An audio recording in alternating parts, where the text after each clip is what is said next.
महाराष्ट्र काय कर्नाटक काय सर्वांनी सबस्क्राईब करा खिलार महाराष्ट्राची शान आणि क्लिक करा बेल आयकॉनवर। एन्जॉय। दावणीला सांभाळलेल्या पशूंना कधी ना कधी पोट फुगण्याची अडचण येत असेल तर हे औषध आपण आपल्या पशूंना डॉक्टरांच्या सल्ल्याने योग्य ते विचारून दिले पाहिजे। गाय, म्हैस, शेळी अशी बरीच जनावरे शेतकऱ्यांच्या दावणीला असतात। या औषध कंपनीने चॅनलला कोणतीही स्पॉन्सरशिप दिलेली नाही। आज ज्या डॉक्टरांची मुलाखत आहे त्यांचा नंबर देखील व्हिडिओच्या खाली डिस्क्रिप्शनमध्ये दिलेला आहे, त्यांना देखील संपर्क करून माहिती घेऊ शकता। पाहूया अधिक माहिती डॉक्टर निखिल भोकरे कुंभोज यांच्याकडून। नमस्कार मंडळी, आज आपण खिलार महाराष्ट्राची शान चॅनलवर भाग 2 डॉक्टर निखिल भोकरे कुंभोज यांच्या दावणीच्या संपूर्ण वेगवेगळ्या विषयांची आपण माहिती घेतोय। आणि सर्वात महत्त्वाची म्हणजे कालचा भाग जर तुम्ही पाहिला नसेल, आता बरेच जण म्हणत असतात की गायीच्या गाभण काळात खुराक, वैरण, कोणता खुराक दिला पाहिजे, वैरण कशी, किंवा वासरू झाल्यानंतर काय काळजी घेतली पाहिजे, आमच्या गायीने वासरूच जवळ घेतले नाही। या सगळ्या प्रश्नांची उत्तरं तुम्हाला भाग 1 मध्ये मिळाली आहेत।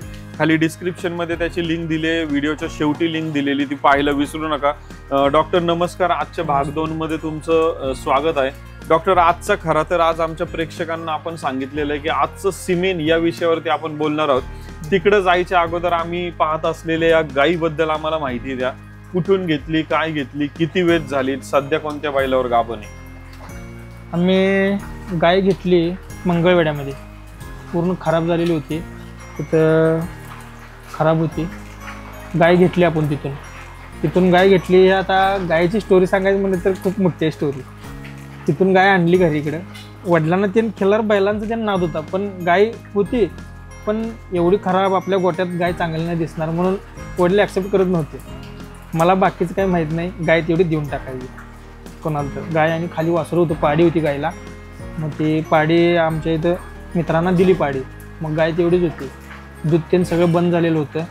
गाय पण एकदम खराब असल्यामुळे कोण घेईनात, पण द्यायचं म्हणलं तर कोण घेईनात। पण मला जे गायमध्ये चांगलं दिसलेलं, हिला गायमधलं जात वगैरे ते मला जे कळलेलं, त्या हिशोबाने मी गाय आणलेली घरी। एक खिलार गाय अशी असावी म्हणून। त्यात वडील नाहीच म्हणले, घरी ठेवायचंच नाही, नाहीतर मी सोडून देणार एवढ्यापर्यंत आलं। मग काय केलं, एका मित्राला गावात दिलं, तसंच दिलं मित्राला, घेऊन जा बोललो तुझ्या घरी, सांभाळ तिला, तिचं काय असेल ते मी देतो तुला, पण सांभाळ म्हणलं। त्यानं पण काय केला, एक 15 दिवस ठेवून घेतलं, 15 दिवस ते 20 दिवस ठेवून घेतलं। आणि परत आम्ही कोण इथं नाही ते बघितलं आणि इथंच येऊन बांधून गेला परत वडील म्हणायला लागले, येथून नको म्हणून सांगितलेलं आणि परत का आणलास, ते देऊन टाक। वडिलांना रिक्वेस्ट केली, म्हणलं माझ्या हौसेचं आजपर्यंत म्हणलं हे पहिलं एक मी आणलं म्हणलं, आणि एवढं असू दे, असं पूर्ण दिवसभर रिक्वेस्ट करत होतो। शेवट म्हणले की तुझं तू बघायचं, आम्ही काय तिच्याकडे बघणार नाही। ठीक आहे म्हणलं। मग मी रोज सकाळी यायचं, आवरायचं, व्हिजिटला जायचं, परत संध्याकाळी यायचं, परत आवरायचं। एक 2-3 दिवस चालू ठेवलं। तिथनं पुढं त्यांना पण आवड वाढली, त्यांनी पण चालू केलं। कारण लोक कोण पण गोट्यात आले की म्हणू लागले, गाय कुठून आणली, गाय एक नंबर आहे, असं सगळे म्हणू लागले। मग त्याच्याकडे जरा लक्ष देणं पण चालू केलं, तिला भरडा हे ते सगळं आमच्या पद्धतीने चालू केलं। थोडं औषध पण तिला चालू केलं।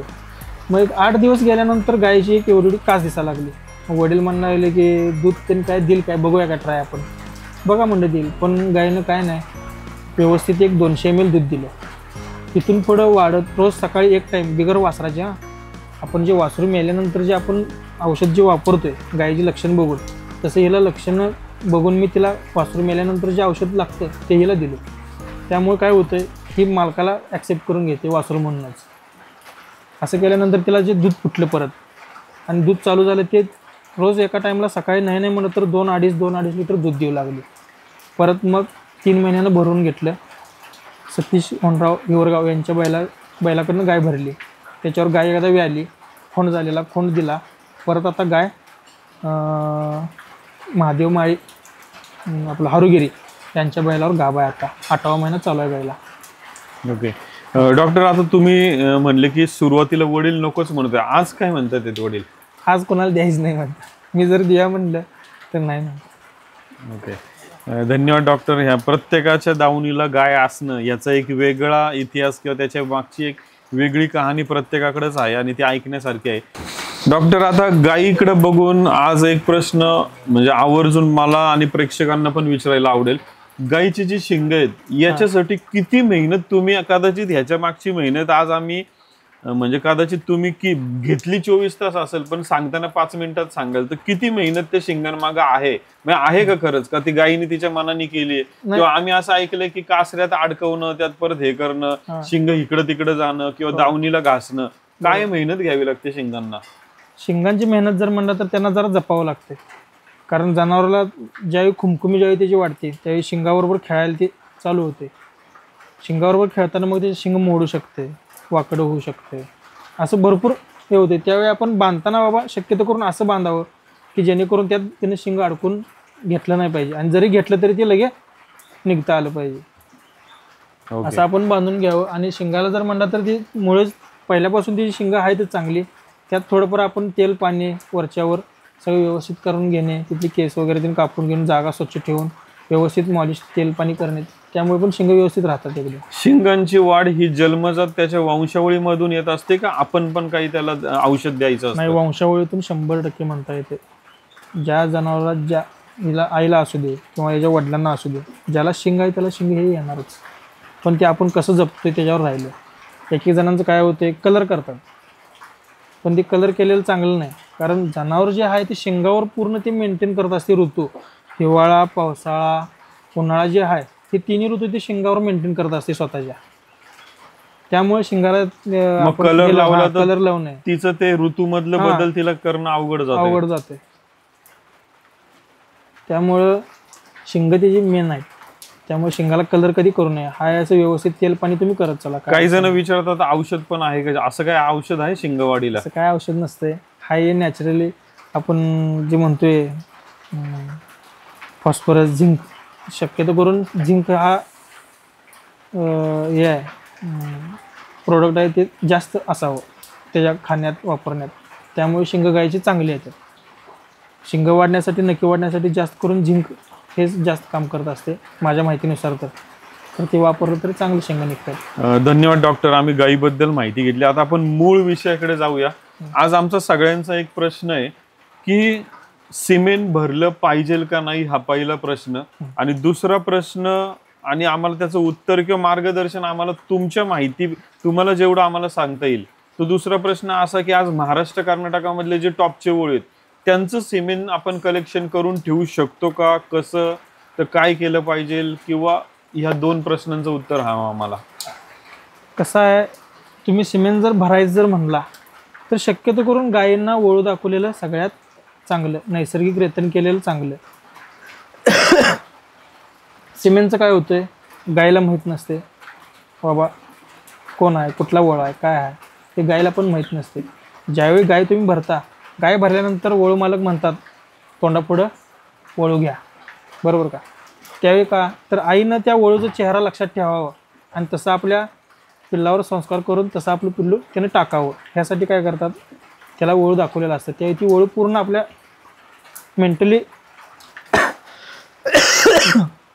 मेंटली तिनं पूर्ण डोक्यात ठेवलेलं असते, मला वासरू जे होणार हे असंच व्हायला पाहिजे. हे जे त्याचं आतून भावना जे आहेत, प्रेम जे आहेत, ते सिमेंटमधून नाही आहेत. ते जबरदस्ती तिला रेतन केल्यासारखं ते आहे सिमेंट देणं म्हणजे हे. आणि दुसरं जर म्हणला तर सिमेंटचं जे आता आपण भरतो ते एवढं आपण आपल्याला जेवढं पाहिजे तेवढं जातीवंत नसते. कसं होतं, आता जे सिमेंटचे आहेत आणि सिमेंटची वासरं जे आहेत ती बघा, तुम्हाला त्यात त्याचं कपाळ मोठं येणार, काजळीसारखं नाक काळे, शिंग काळे येणार, पूर्ण पांढरा कलर येणार, कोसा कलर येणार नाही. त्यात लहान असताना एकदम छान दिसतात, पण कसं वाढत जातील तसं त्यांना कोण ॲक्सेप्ट करत नाही, कोण घेत नाही. मग विकायचा प्रॉब्लेम आला, मग ते कसं आहे दुसरं वाईट वाटेल जाणं, हे ते प्रॉब्लेम जे येतात हे बैलाकडनं भरलेल्या गाईकडून कुठल्या येत नाहीत. जरी होय बाबा की त्यात देखूनपणा नाही, कमी असलं तरी पण ते कोणतरी घेणारं ते ॲक्सेप्ट करणारं असते, जेणेकरून बाबा असं जरा कपा जरा असा आहे, बाबा असू दे, ह्याचं शिंग चांगला आहे. त्यात एक ना एक वळूची गोष्ट आलेली असते, त्यामुळे ते वासरू कोण पण 10 गिराईक जरी म्हणलं तर ते वासरू घेऊ शकतात. पण ते सिमेंट जर असलं, ते मोठं वासरू झालं की मग कोण घेत नाही. हे एक झालं बाब. दुसरं जर म्हणला तर ते सिमेंटचं जे वासरू जे होते किंवा पाडी जे होत्या, ते शक्यतो करून जे आहे ते सिमेंट काढताना कुठल्या बुलचं सिमेंट काढलेलं जातं, ज्या बुलच्या आईला दूध जास्त आहे, ज्या बुलच्या आईला म्हणजे ज्याला सिमेंट देणार आहे त्या बुलला बुलच्या गाईला जास्त दूध आहे, असं कलेक्शन करून बाबा शक्यतो करून तिच्या वेतामध्ये दूध कसं तिचं वाढेल ह्या हिशोबाने ते सिमेंट काढलेलं असते, की जेणेकरून की बाबा हां हे काजळी आहे बाबा, काजळीचं सिमेंट काढा, ह्यात काजळीचं काय जात आहे गोत आहे हे काजळीचं आहे, हे असं नसते. किंवा कोशाचं आहे, कोशाचं बघा हे कोसापणा हे यायला पाहिजे, असं यायला पाहिजे. हे जे काढलेलं जाते ते कशावर काढलेलं जाते, त्याच्या मिल्कच्या ह्याच्यावर काढलेलं जाते, हे जेणेकरून जास्त दुधाची वंशावळ जास्त दूध कसं देईल ह्याचाच फक्त विचार केलेला जातो आणि त्यावरून ती सिमेंट काढले जाते. मग ते त्याचं जात बघत नाहीत बाबा, त्याचं कोरीवपणा जे आपण म्हणतो ते बघत नाहीत, त्यामुळे ती होणारी वासरं पण चांगली होत नाहीत. आता डॉक्टर इथं जो सिमेंटचा तुम्ही विषय आम्हाला सांगितला, तर म्हणजे एक असं विचारायचं आहे की काजळीला काजळी बैल भरणं, कोसा खिलारला कोसा बैल भरणं, गाजरीला गाजरी बैल भरणं किंवा ह्या ज्या खिलारच्या उपजाती आहेत, तर पण आता समजा एखादी हरण्या खिलार गाय, मग आता शक्यतो तिला आपण पाहतो की कोसा खिलार, आपण म्हणतो की कोसा तिच्या जवळच आहे किंवा काय, पण हरणे उपलब्ध नाहीयेत. मग हे जे काजळीला काजळी कोसाला कोसा भरणं हे गणित मग आता खिलारच येते, काजळीचा कोसाला भरू नये, कोसाचा काजळीला भरू नये, हे म्हणजे तुमच्या दृष्टिकोनातनं काय आहे याच्याबद्दल मत तुमचं? लाईन ब्रीडिंग जे आपण म्हणतो ना, की जशा ज्या त्या वेळेला जी ती गाय तसंच भरलेलं चांगलं. कारण कसं होतंय, आता समजा काजळी गाय आहे, त्याला वळू दाखवला तुम्ही कोसा, ज्यावेळी त्याला कोशाचं वासरू झालं किंवा पाडी होऊ दे किंवा खोंड होऊ दे, त्यात ती कॅटेगरी मिक्स येते. मग आता माणसांना कसं आपल्या चॅनल माध्यमातून त्यांनी भरपूर काय आले, शुद्ध कोणतं 24 कॅरेट सोनं कोणतं, त्यात मग लोखंड मिक्स असणं किंवा बाकीचं धातू मिक्स असणं, ते लगेच लोकांना पण आता ओळखून आले. पहिला काय समजत नव्हतं, पण आपल्या चॅनलच्या माध्यमातून भरपूर लोकांना आता समजू लागले खिल्लार म्हणजे काय आहे, त्यात जात कोणती असावी, कलर कोणता असावा, त्यात काजळी काय आहे, कोसा काय आहे, हरणावान काय आहे, कपिला काय आहे, हे सगळ्या लोकांना आता बऱ्यापैकी माहिती झालेलं आहे.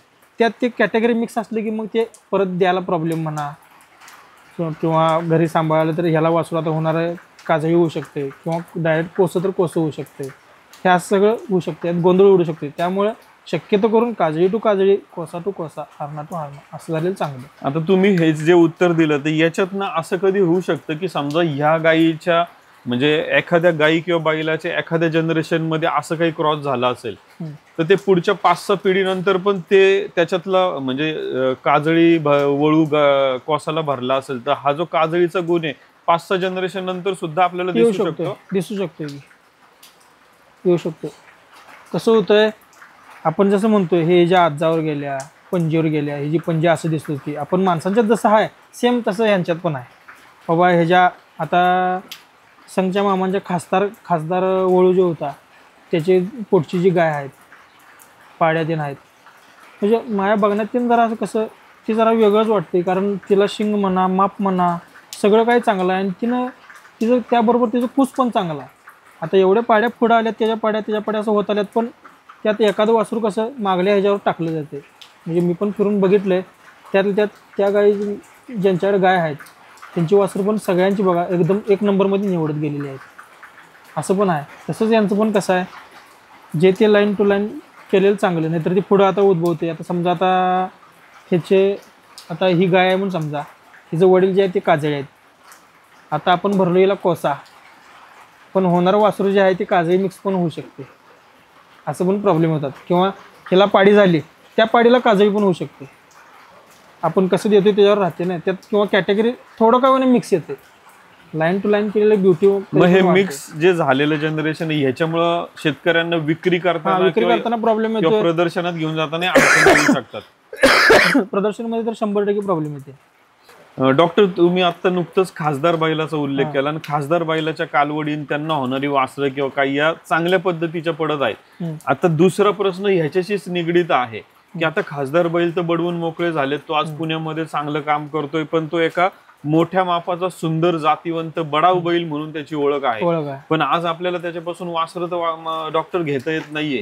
त्यात आमच्या सगळ्या शेतकऱ्यांचा हाच प्रश्न, तिकोंडी राजा निघून गेलाय की आपण काय म्हणतो की तिकोंडी राजाची वासरं आज आपले म्हणजे वळू बैल बरेच आहेत त्या लाईनचे, पण डायरेक्ट तिकोंडीचं ब्लड आपल्याला किंवा त्या लाईन डायरेक्ट तिकोंडीचा मुलगा मिळणं, कदाचित तुमचे डॉक्टर सायंटिफिक रिझल्टनी कदाचित त्याच्या मुलाचा मुलगा घेणं किंवा तिकोंडी राजाकडून डायरेक्ट घेणं याच्यात फरक असेल. तर हे जे बैल आहेत, आता काही बैल गेलेत किंवा खासदार बैल जो आपण म्हणतो तो पुण्यात आता बडाव मध्ये आहे, तर त्याचं सिमेंट नाही, किंवा आज आपण म्हणतो, आजही आम्ही संख मामांकडे गेलो की त्यांना म्हणतो त्या बैलाची कालवड असेल, पैदास असेल, खोंड असेल, आम्हाला दाखवा. लोकांना त्याचे वळू बैल किंवा पैदास करण्यासाठी, गायी भरवण्यासाठी. तर ह्या ज्या शेतकऱ्यांकडे असलेले वळू बैल आहेत, यांचं सिमेंट आपण काढू शकतो का, किंवा काय या संदर्भात? कारण सगळेजण हे म्हणतात. आता कसं आहे, खिल्लार क्षेत्रात जर म्हणला जसं खासदार आहे तसं, म्हणजे मी कोणाच्या वळूला नावं ठेवत नाही आणि कोणाचं पण असं बाबा नाव हे पण करत नाही. आपल्याला सगळे आपल्याला समान म्हणजे सारखेच आहेत. पण कसं आहे, गाजलेली जी बैल आहेत, समजा आता निशांगदादा मानगावे यांच्याकडे सिद्धापूर लाईनचं जे वळ आहे एकदम टॉपमधला आहे, तो बैल पण आता कसं शेवट उतरत्या वयात आहे.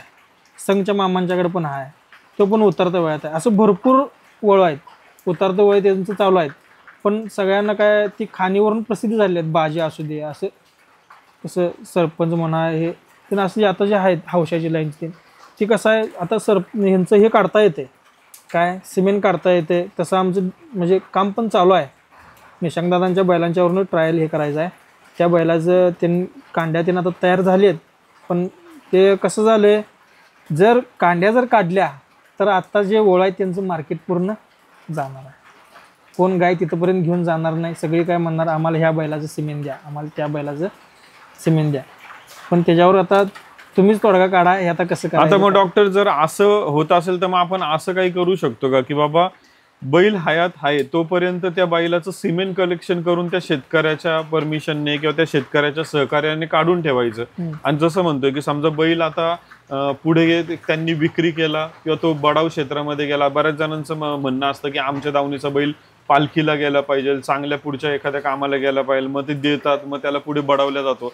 मग ज्या वेळेस त्याचा कार्यकाळ संपेल त्याच्या आयुष्यातला गायी भरण्याचा, मग त्याच्या पुढे आपण सिमेंट वापरू शकतो की मध्ये? मग त्याचं कसं करायला पाहिजे, ज्या त्या मालकाकडे त्याचं सिमेंट स्टोअर करायला पाहिजे. पण आता स्टोअर करायला पाहिजे, पण प्रश्न हा परत आहे की आपला शेतकरी, आपण असं नाही म्हणत की तो खूपच मागासलेला आहे, पण त्याच्यापर्यंत माहितीचा तेवढा किंवा तो काय म्हणू आपण सायंटिफिक तेवढं स्ट्रॉंग नाहीये. मग त्याला ते स्वतःला, आपण कदाचित पंजाब हरियाणामध्ये असं ऐकलंय की तिकडे घरटी एका बुलचं सिमेंट ते शेतकरी स्वतः ठेवतात, पण आपला शेतकरी अजून तेवढा सक्षम नाहीये. मग त्याच्यासाठी आपल्याला कुठेतरी एका ठराविक जागेवरती ते ठेवणं किंवा काय असं काहीतरी करावं लागेल. असं काहीतरी करावं लागेल. पण सिमेंट निघतात तर तुम्हाला बोललेच की एका टाइमला एवढे सिमेंट निघतात. तसं जर म्हणलं तर मग ते आप्पासो डॉक्टर जे आहेत दत्तवाडचे आप्पासो पाटील, त्यांनी पण यात सिमेंट क्षेत्रातच काम करतात. त्यांनी पण असं सिमेंट त्यांनी काढतात. कपिला वगैरे त्यांचं पण खिल्लार क्षेत्रात काम चांगलं आहे. त्यांच्याकडे जसं स्टोरेज आहे तसं स्टोरेज करून ठेवलं तर एकदम चांगलं आहे. आता निशांगदांच्या बैलांच्यावरून जर घेतला तर त्या बैलाचं सिमेंट काढून ठेवणे. आता एक कमी वयात ज्यावेळी बैल बंद पडू शकतो त्यावेळी ते सिमेंट काढणं चांगलं. जोपर्यंत बैल चालू आहे तोपर्यंत सिमेंट शेवटचं जे त्याचा टप्पा आहे त्या टप्प्यातच तेवढं सिमेंट काढून ठेवलेलं चांगलं. पण कसं आहे, आज निशांगदादांचा बैल आहे तो आपल्याला पुढं आणि 20 वर्षानं पण तो बैल आपल्याला जन्माला घालता येते सिमेंट काढून ठेवल्यामुळं. अलग लक्षात. नाहीतर ते मग एकदा बैल गेला की गेलाच, मग परत काय त्यात मजा राहत नाही. त्यामुळं सिमेंट काढून ठेवलेलं आपल्या दृष्टिकोनानंतर चांगलं आहे. जी टॉपचे लाईनचे आहेत त्यांचं टॉपचं असं चार्ट करून प्रत्येकाला नाव वगैरे त्यांनी देऊन त्यांचं ती काढणारी टीम जी असते ती बरोबर आठवड्यातून 2 वेळा त्यांनी व्यवस्थित त्यांनी काढून त्या बैलाला काय खायला द्यावं, काय त्याचं सगळं फूड मॅनेजमेंट म्हणा पूर्ण त्याचं सगळं त्यांनी करून देतात. त्यांची सिमेंटची गाडी येते आपल्याला येऊन गोट्यामध्ये येऊन त्यांनी सिमेंट काढून घेऊन जातात. पण हे काय होतं, हे बैल जर आता गैरांच्यावर जे चालू आहेत त्यांचं जर हे काढलं तर ते परत गॅरंटी नाही गैरांच्यावर परत त्यांनी म्हणजे रेतन करतील किंवा नाही करतील. आलं लक्षात. त्यामुळं कसं प्रॉब्लेम होऊ शकते. त्यामुळे शेवटला ज्या टप्पा आहे त्या टप्प्यात थोडं सिमेंट काढून ठेवलं कधी पण चांगलं. डॉक्टर, आता हे विचारायचं की सिमेंट काढून ठेवणं, पण ते कोणत्या किती बैलांचं काढून ठेवणं. आता आपण असं म्हणू की आता आपल्याला नाव नाही ठेवायचं कोणता चांगला आणि कोणता वाईट, पण सिलेक्शन कसं करायचं की ह्या बुलचं सिमेंट काढायचं, ह्या बुलचं काढायचं. 100 पैकी 100चं तर नाही काढू शकत आपण, त्यात काहीतरी सिलेक्शन येईल किंवा एक तुमच्या कॅटेगरीनुसार किंवा हा जसं निवड प्रक्रिया आहे ती निवड प्रक्रिया कशी करायची की बाबा आजपर्यंत आता समजा निशांत मानगाव्यांचा बैल आहे त्याची झालेली पायदास कशी होती किंवा काय, कशावरून ओळखायचं की ह्या बैलाचं सिमेंट आपण घ्यावं म्हणून. बैल बघताना आपण कसं आहे, पूर्ण त्याचा चेहरा, त्याची कानाची ठेवण, शिंगाची ठेवण, मागला कनाटा, मागला चौक जे आपण दिंड म्हणतो तो चांगला असला पाहिजे. पायाचं स्ट्रक्चर मागलं खडं नको, एकदम चांगलं पाहिजे. परत मध्ये आता जरा तिकोंडीला यांना प्रॉब्लेम होतो पायाचा मागल्या. त्यात लोकांची काय चुकी होत्या, लोक काय करतात की नक्की काढले जातात. वासरू आपलं चांगलं दिसायसाठी लगेच नक्की वगैरे ते काढून, मग मागली नक्की माझ्या हिशोबाने तर जोपर्यंत वासरू दुस्सं होत नाही किंवा दात लावत नाही तोपर्यंत काढू नये मागली नक्की. त्यामुळे ती मागला पायाचा प्रॉब्लेम येणार नाही, कारण ती पुढली नक्कीच पूर्ण कमी केली जाते. त्यामुळे वासराचा पाय एकदम खडं जाते. खडं झाले की ते जंप पाय म्हणते आपण, ते प्रॉब्लेम ती येऊ शकते. त्यामुळे तिकडनं बैलाचं वळूचं त्या पाय व्यवस्थित पाहिजे. पुढलं पायाचं स्ट्रक्चर चांगलं पाहिजे. त्या बैलाला छाती पाहिजे, अंगावरली स्किन तसा पाहिजे, कलर तसा पाहिजे. ते आपण टेस्टिकल जे म्हणतोय आपण खाली, ते सगळं त्याचं व्यवस्थित पाहिजे. असा बैल निवडला पाहिजे. ओके, धन्यवाद डॉक्टर. खरं तर आज या मुलाखतीच्या माध्यमातून सिमेंटच्या संदर्भात आज बरीचशी माहिती आम्हाला मिळाली. मंडळी कुठेही जाऊ नका, आजचा भाग 2 होता. सिमेंट आणि त्यांच्या दावणीला असलेल्या गायीबद्दल त्यांनी बरीचशी माहिती दिली आणि या सिमेंटच्या संदर्भात पुढील काळामध्ये काय बदल घडून येतो हे आपल्याला आपण वेळोवेळी दाखवण्याचा प्रयत्न करू. उद्याच्या भाग 3 मध्ये सर्वात महत्त्वाचं म्हणजे आपण भाग 3 मध्ये डॉक्टरांच्या दावणीला बकासूर, जो भारतातील नाही तर संपूर्ण जगातील प्रसिद्ध असं, संपूर्ण जगाचं लक्ष ज्या बैलाकडे आहे बकासूरकडे, त्या बकासूर काहीतरी ट्रीटमेंट किंवा काहीतरी याच्यासाठी डॉक्टरांकडे आला होता, त्या संदर्भात उद्या आपण माहिती घेणार आहे. आणि त्याचसोबत एक जातीवंत सुंदर खिलार क्षेत्रातला आणि छकडी शर्यतीतला पळणारा सोन्या 50-50 नावाचा बैल देखील डॉक्टरांकडे आला होता, त्या संदर्भात आपण माहिती घेणार आहोत. आणि त्याचसोबत प्रदर्शनामध्ये निवड प्रक्रियेत ज्या ज्या गोष्टी बघितल्या जातात, किंवा बट्टे भवऱ्या असतील, किंवा त्याची चाल असेल, किंवा बैलजोडी गटातील त्यांचा एक शिक्केपणा असेल, किंवा याच्याबद्दल आपण चर्चा करणार आहोत. कारण प्रदर्शनं खूप होत असतात, त्याच्यात आपण आज डॉक्टर जर आपल्यासोबत आहे किंवा जे जाणकार आहे त्यांच्यासोबत नक्कीच आपण ती चर्चा करण्याचा प्रयत्न करणार. भाग उद्या 3 पाहायला विसरू नका मंडळी. खूप खूप धन्यवाद. नमस्कार मंडळी, खिलार महाराष्ट्राची शान चॅनलवर तुमच्या सगळ्यांचे स्वागत आहे. आता आपल्या खिलार चॅनलचे 6 लाखाच्या जवळपास सबस्क्रायबर पूर्ण होत आहेत. तुमच्या सगळ्यांचे श्रेय यात मोलाचे होते, तेव्हा चॅनल इथपर्यंत पोहोचू शकला आहे. तुम्ही खिलारचे व्हिडिओ जास्तीत जास्त पाहिले आणि लोकांपर्यंत शेअर देखील केले. आम्ही देखील भरपूर मेहनत घेऊन माहितीपर खिलार व्हिडिओ बनवले आणि ते व्हिडिओ जगाच्या कानाकोपऱ्यात पोचवायला तुम्ही मदत देखील केली आणि चॅनल सबस्क्राईब पण केला. पण जिथे तुम्ही चॅनल सबस्क्राईब केला त्याच्या बाजूला जॉईन बटन आहे. खूप लोकांनी जॉईन करून खिलार चॅनलला सहकार्य देखील केलेले आहे. तुम्ही देखील जॉईन करू शकता आणि वेगवेगळ्या कॅटेगरी निवडू शकता. तुम्हाला देखील जी मदत शक्य आहे ती तुम्ही चॅनल जॉईन करून आम्हाला देऊ शकता. चॅनल करत असलेल्या खिलार कार्याला तुमच्या मदतीची गरज आहे. धन्यवाद.